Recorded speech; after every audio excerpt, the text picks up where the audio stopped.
수학 1단원 분수의 덧셈과 뺄셈 분수의 덧셈을 해볼까요? 친구들 안녕하세요.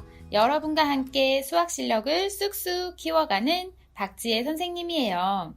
여러분 3학년 때 배운 분수를 기억하고 있나요?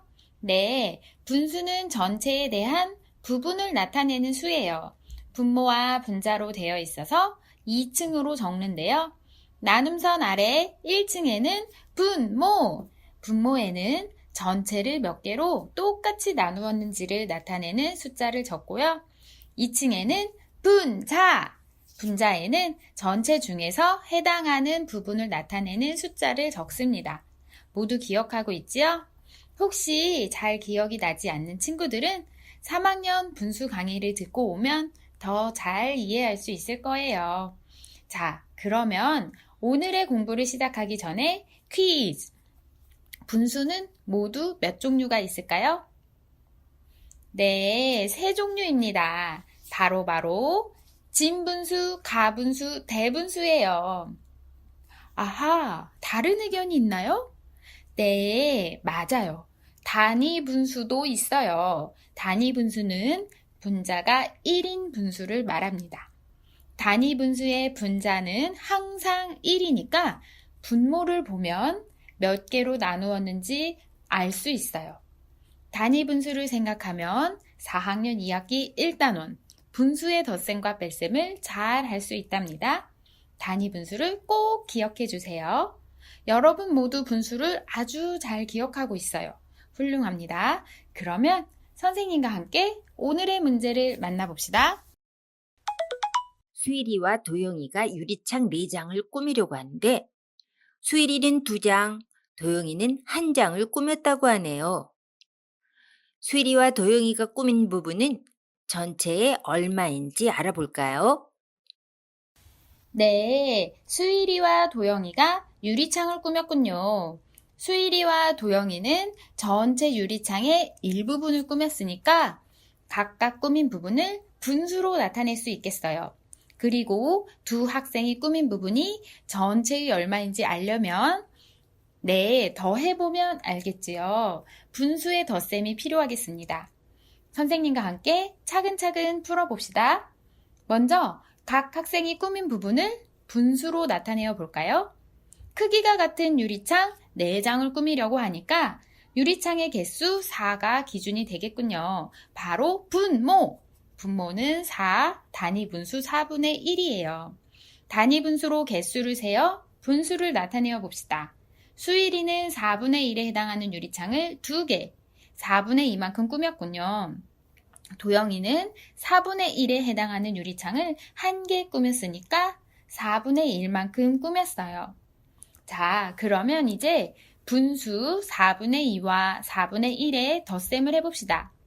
분수의 덧셈을 하는 방법은 3가지가 있어요. 선생님과 3가지 방법으로 모두 풀어본 후 앞으로는 마음에 드는 방법으로 분수의 덧셈을 하면 잘할 수 있을 거예요. 분수의 덧셈 방법 첫 번째, 그림으로 풀기. 유리창을 간단하게 그려볼까요? 똑같은 사각형 4개를 그리면 되겠지요? 사각형 하나가 유리창 하나, 단위 분수 4분의 1이에요. 그러면 수일이가 꾸민 부분 4분의 2와 도영이가 꾸민 부분 4분의 1을 표시해 볼까요? 네, 전체 4장의 유리창 중에 3장, 단위 분수 4분의 1만큼이 3개, 4분의 3만큼 표시가 되었지요? 그림으로 풀어보니 아주 쉽게 해결되었어요. 분수의 덧셈 방법 두 번째, 수직선으로 풀기. 자, 이제 두 번째 방법인 수직선으로 풀기를 해볼까요? 먼저 수직선이 필요하겠네요. 네, 수직선은 일정한 간격으로 눈금을 표시하여 수를 대응시킨 직선으로 기준이 되는 숫자 0과 1을 꼭 표시해 주어야 해요. 그리고 0과 1 사이에는 그렇지요. 전체를 몇 개로 똑같이 나누었는지를 생각해서 분모의 수랑 똑같이 4칸으로 나눠주세요. 수직선 한 칸은 4칸 중에 한 칸, 이 한 칸이 바로 단위 분수 4분의 1이 되지요. 자, 그러면 어떻게 해야 할지 느낌이 오나요? 수일이가 꾸민 부분 4분의 1을 포물선으로 나타내어 볼까요? 0과 1 사이의 4칸 중에 2칸을 포물선으로 연결하고 화살표로 방향도 표시해 주세요. 그리고 가운데에 4분의 2라고 적으면 됩니다. 이어서 도영이가 꾸민 부분도 나타내어 볼까요? 네, 4분의 1은 단위 분수와 크기가 같으니까 수직선 한 칸에 해당돼요. 한 칸 가득 포물선을 그리고 어느 방향으로 움직였는지 알 수 있도록 화살표도 그려준 후 가운데에 4분의 1이라고 적으면 되겠어요. 수직선 위에 수일이와 도영이가 꾸민 부분이 얼마만큼인지 한눈에 알아볼 수 있나요? 네, 수직선에서 덧셈 결과를 알아볼 때는 포물선이 2번 뛰어서 도착한 곳을 보면 된답니다. 수일이가 꾸민 부분과 도영이가 꾸민 부분을 모두 합하는 거니까요. 수일이가 꾸민 만큼, 도영이가 꾸민 만큼. 수직선이 오른쪽으로 2번 점프해서 도착한 곳은 바로 단위 분수 4분의 1만큼이 3칸, 4분의 3이네요. 이렇게 수직선을 이용해서 문제를 해결해 보았는데요. 그림으로 풀어본 방법이랑 수직선으로 풀어본 방법이랑 비슷한 부분이 있지요? 바로 단위 분수를 이용하는 것입니다. 단위 분수가 같으면 기준이 같으니까 각 조건에 해당하는 수를 더해서, 즉 분자끼리 더해서 계산을 하는 거지요. 분수의 덧셈을 자연수의 덧셈으로 바꾸어서 계산하는 비밀. 이제 모두 알았지요? 비밀을 알게 되었으니 다음 방법은 더 쉽게 할 수 있을 것 같아요. 분수의 덧셈 방법 3번째, 계산식으로 풀기. 계산식으로 풀어볼까요? 4분의 2 더하기 4분의 1은 두 분수의 분모가 같은 것을 알 수 있어요. 분모는 몇 개로 나누었는지를 나타내는 것이니까 분모가 같으면 단위 분수의 크기도 같겠지요? 그래서 분모가 같은 분수의 덧셈은 사실은 분자끼리의 덧셈을 하는 것과 마찬가지랍니다.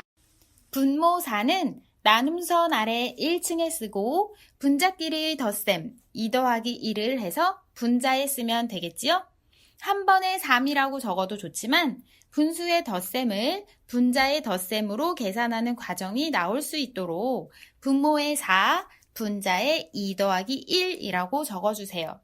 그리고 등호를 사용하여 4분의 3이라고 쓰면 분수의 덧셈 끝! 어때요? 선생님과 3가지 방법으로 분수의 덧셈을 해보았는데 3가지 방법 모두 잘 할 수 있나요? 여러분은 어떤 방법이 가장 마음에 드나요? 선생님은 3번째 방법, 계산식으로 풀기가 가장 마음에 들어요. 그림이나 수직선을 그리는 것보다 손쉽게 답을 구할 수 있기 때문이에요. 어떤 방법으로 풀든 마지막에는 꼭 진분수나 대분수의 모양으로 바꿔줘야 한다는 것을 기억하면 어떤 분수의 덧셈이든 잘 할 수 있을 것 같아요. 분모가 같은 두 분수의 덧셈을 암산으로도 할 수 있답니다.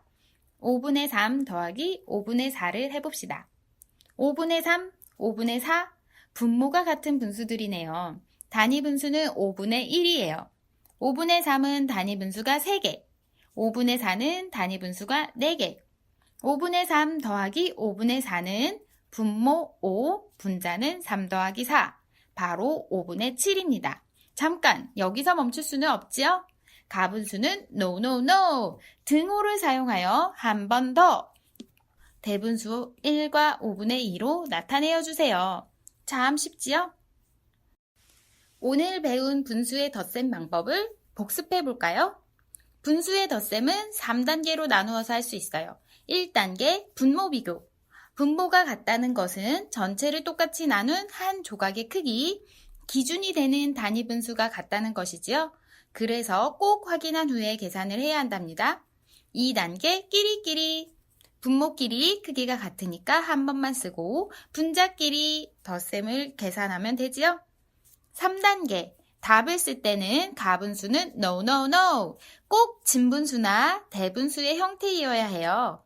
이 3단계로 차근차근 계산하면 분수의 계산을 잘 할 수 있을 거예요. 다음 강의에서는 선생님과 함께 분수의 뺄셈을 해볼 거예요. 벌써 빨리 해보고 싶지요? 오늘 배운 것을 잘 기억하면 더 잘할 수 있을 거예요. 오늘 선생님과 공부하면서 수학 실력이 쑥 자랐지요? 다음 시간에 또 만나도록 해요.